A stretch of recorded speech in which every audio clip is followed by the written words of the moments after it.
Assalamu alaikum students. I hope you're all fine. Now take out your countdown books and open your page number 67. First you have to write classwork over here. Today we learn about the topic is multiplication by zero. आज जो हम पढ़ेंगे उसमें हम पढ़ेंगे multiplication zero से किस तरह की जाती है। फर्स्ट पे आपको 3 पिक्चर्स नज़र आ रही, टाइगर, क्रोकोडाइल एंड एक बॉय की। अब इस पे देखते हैं tiger has no money, she has zero money. Tiger के पास कोई भी मनी नहीं है, ज़ीरो मनी है। Next crocodile has no money, he has zero money.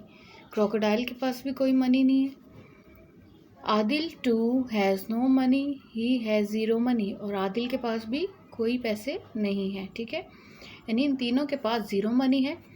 अब हम इसको एक नंबर्स में कैसे लिखेंगे, zero plus zero is equal, ये 3 है ना, तो हमने 3 ज़ीरो लिखे, इनके पास कोई मनी नहीं है। अब इसको आगे लिखेंगे 3 मल्टीप्लाई का साइन ज़ीरो, यानी इन तीनों को हमने ज़ीरो से मल्टीप्लाई करना है। तो आंसर हमारे पास क्या आएगा वो आगे देखते हैं हम। How much money all together, अब इन तीनों की जो मनी है इनको अगर हम प्लस करें तो क्या आएगा, no money at all, zero money, क्योंकि इनके पास ज़ीरो मनी है। अगर इसको हम अब किस तरीके से सॉल्व करेंगे, लिखेंगे 3 मल्टीप्लाई ज़ीरो। जब 3 को ज़ीरो से मल्टीप्लाई किया तो आंसर आया ज़ीरो, क्योंकि ज़ीरो की वैल्यू नहीं है। अब क्वेश्चन देखते हैं, कंप्लीट दीज। इसके अलावा आपने 3 के अलावा कोई और नंबर भी हो उससे भी जब मल्टीप्लाई करेंगे वो हम इन क्वेश्चन में देखते हैं। फर्स्ट मैंने ए वाला क्वेश्चन सॉल्व किए, 0 मल्टीप्लाई बाय 4, आंसर आया ज़ीरो। बी वाला है 6 मल्टीप्लाई बाय ज़ीरो, 6 को जब ज़ीरो से मल्टीप्लाई करेंगे तो अब भी ज़ीरो आंसर आया। अब सी वाला करते हैं, 0 मल्टीप्लाई बाय 1, आंसर आएगा ज़ीरो, ठीक है। फिर डी है 5 multiply by zero, 11 multiply by zero, answer वही ज़ीरो आया। 10 मल्टीप्लाई बाय ज़ीरो, ज़ीरो। फिर नाउ कंप्लीट दीज, अब इनको हमने सॉल्व करना है। 5 को हमने किस से मल्टीप्लाई किया, क्या आंसर हमारा आएगा ज़ीरो, ठीक है। अब इसको हम करते हैं, 5 को जब हमने ज़ीरो से मल्टीप्लाई किए तो आंसर आया ज़ीरो। अब इसी तरह बी वाला सॉल्व करते हैं, 7 को ज़ीरो से मल्टीप्लाई किया तो आंसर आया ज़ीरो। 2 को ज़ीरो से मल्टीप्लाई किया तो आंसर आया ज़ीरो। 10 को ज़ीरो से मल्टीप्लाई किया, आंसर आया ज़ीरो। और 20 को ज़ीरो से मल्टीप्लाई करेंगे तो आंसर ज़ीरो आएगा।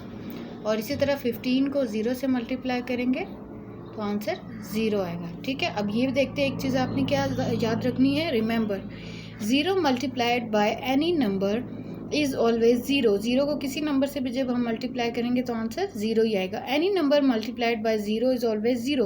और अगर किसी नंबर को हम ज़ीरो से जब मल्टीप्लाई करते हैं या वो नंबर ज़ीरो से मल्टीप्लाई होता है तब भी आंसर ज़ीरो ही आता है, ठीक है। नेक्स्ट पेज पे आ जाते हैं, पेज नंबर 68।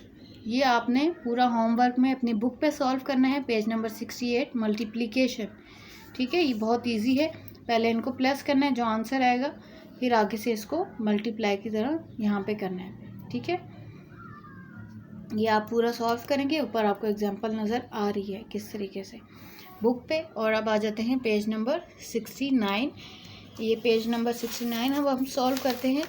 इस पर आपने लिखना है ऊपर क्लास वर्क पेज पे, जैसे ये लिखा हुआ है। क्वेश्चन है सॉल्व दीज वर्ड्स प्रॉब्लम्स। अब हमने ये फर्स्ट वाला सॉल्व करना है, किस तरीके से। Question, there are 6 flowers pot, each flower pot has 4 flowers, how many flowers are there all together. अब ये पूरा पेज सॉल्व करने के लिए आपको टेबल आना ज़रूरी है, ठीक है। अब इसमें पूछा है 6 फ्लावर पॉट, एक फ्लावर पॉट में 6 फ्लावर्स लगे हुए हैं और ये टोटल 4 पॉट्स हैं, तो इसको मल्टीप्लाई करेंगे तो देखते हैं क्या आंसर आता है। हमने लिखना है कॉलम में, टेंस का कॉलम, वंस का कॉलम आपको नज़र आ रहा है। वंस के कॉलम में पहले राइट साइड पे लिखेंगे 6 मल्टीप्लाई बाय 4। अब 4 का टेबल पढ़ें या 6 का टेबल पढ़ें तब आप उसको सॉल्व कर सकते हैं, ठीक है। 4 6 आर 24, ठीक है। तो आंसर आया 24। इसको पूरे वंस के कॉलम में नहीं लिखेंगे, एक डिजिट हमने यहाँ लिखना है राइट साइड वाला, और लेफ्ट साइड वाला टेंस के कॉलम में इस तरह से 24 लिखेंगे, ठीक है।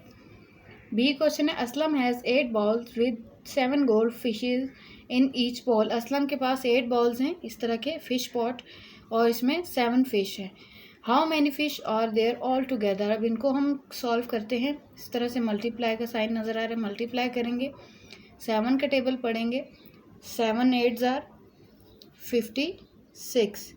तो 56 हम किस तरह से लिखेंगे, 6 यहाँ पे, 5 यहाँ पे। इसका मल्टीप्लाई का मेथड मैंने आपको पीछे भी पहले भी बताया है कि अगर आपको टेबल याद करने अभी नहीं मतलब हो रहा इजी, तो आप इसको एक पेज लें और 7 को 8 टाइम हम लिखेंगे और फिर उसको प्लस करते जाएंगे, तो जो आंसर आएगा, यानी हमारे पास 7 फिश है ना, आप 7 फिश ड्रॉ करें 8 टाइम, ठीक है, उनको या लाइंस ड्रॉ कर लें, फिर उनको आप प्लस करें तो आंसर जो आएगा वो यहाँ लिखेंगे। तो 7 8 आर 56, ये इजी मेथड भी है अगर आपको टेबल नहीं आते। फिर नेक्स्ट है C, 7 jackets are hanging in a shop, each jacket has 6 buttons, how many buttons all together. अब एक शॉप में 7 जैकेट्स हैं और उसमें 6 बटन लगे हैं, अब उनको हमने टोटल काउंट करना है कितनी है।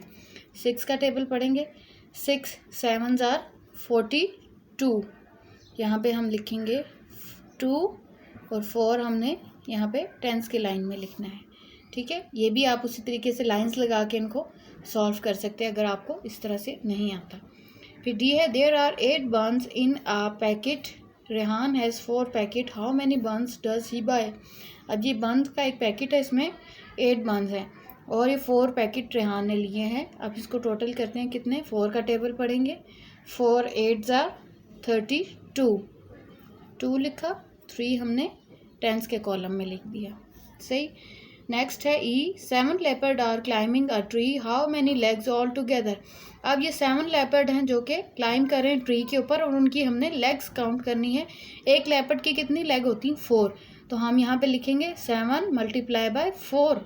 अब इनको जब हम सॉल्व करेंगे तो आंसर हमारा आएगा, या 7 का टेबल पढ़ लें या 4 का टेबल पढ़ लें, 4 7 आर 28, 8 यहाँ लिखा वंस के कॉलम में, 2 हमने टेंस के कॉलम में लिख दिया। लास्ट क्वेश्चन है, 8 6 4 एंड 9, ये नंबर्स हैं हमारे पास, multiply the greatest number by the smallest number. अब ग्रेटेस्ट नंबर हमारा है 9 और स्मॉलेस्ट इसमें है 4, ठीक है। बड़ा नंबर 9 लिखा, फिर हमने स्मॉलेस्ट लिखा 4। अब इसको मल्टीप्लाई करते हैं, 4 का टेबल पढ़ेंगे, 4 9 आर 36, 6 यहाँ लिखा, 3 टेंस के कॉलम में, सही।